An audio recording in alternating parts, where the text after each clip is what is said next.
Hello hi friends, ఎలా ఉన్నారు? బాగున్నాను. నేను చాలా బాగున్నాను. అందరూ బాగుండాలి, అందులో మనం ఉండాలి. ఈరోజు నా వీడియో వచ్చేసి నేను డోక్రా తరఫున నన్ను టీచర్గా పెట్టారండి. ఇంకా దానికి ఫొటోస్ అయితే తీసాము. ఇంకొక ఫొటోస్లో వాళ్ళు ఎగ్జామ్ పెట్టమన్నారు. ఎగ్జామ్ ఏంటంటే క్రింది ఇవ్వబడిన పదాలు ఈ పారాగ్రాఫ్లో ఎన్నిసార్లు వచ్చాయో రాయండి అని క్వశ్చన్ అండి.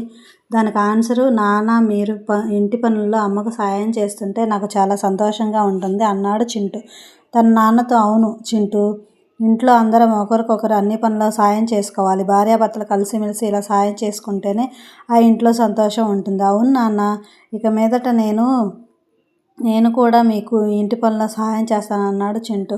ఇది ఒక క్వశ్చన్ అండి, దానికి ఆన్సర్ రాయాలి వాళ్ళు. ఇంకొక క్వశ్చన్ ఏంటంటే, ఈ చిత్రంలో ఎవరు చదువుకుంటున్నారు? వారంతా ఆడవాళ్ళు.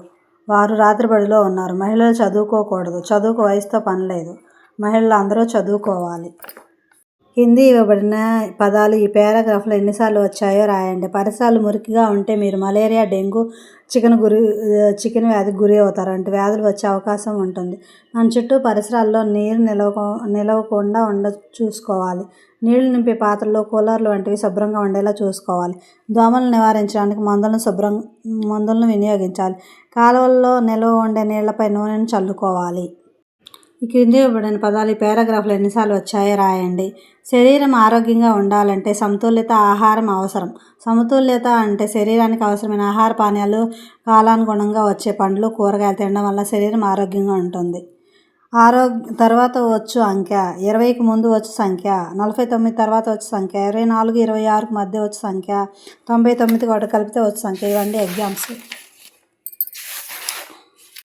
పిల్లల పెంపకం అంటే మాటలు కాదు. వారిని చిన్నప్పుడు ఎలా పెంచుతామో ఆ ప్రభావమే వారి జీవితం పైన ఉంటుంది. జీవితంలో ఎదుగుదల ఉండాలంటే ముందు నుంచి నియమాలు పాటించాలి. దీన్ని బట్టే పిల్లల ప్రవర్తన ఉంటుంది. కాబట్టి పిల్లల పెంపకంలో తల్లిదండ్రులు చాలా జాగ్రత్తగా వ్యవహరించాలి.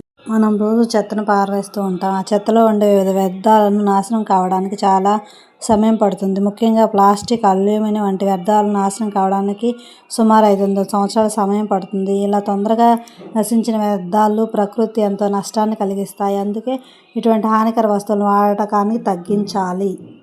మాకు ఒక టాపిక్ అయితే ఇచ్చారు, అక్షరాంధ్ర అనే టాపిక్ అండి. అక్కడ బుక్లు అవన్నీ ఇచ్చేసారు. మాకు ఇచ్చి ఎగ్జామ్ పెట్టమని చెప్పారు. మేమైతే అసలు ఎగ్జాము అన్నీ చేసాము. స్కూల్లో తీయమని చెప్పారు. ఇంక ఇలా అయితే తీసాము. నా వీడియో కనుక మీకు నచ్చినట్టయితే లైక్ చేసి సబ్స్క్రైబ్ చేయండి.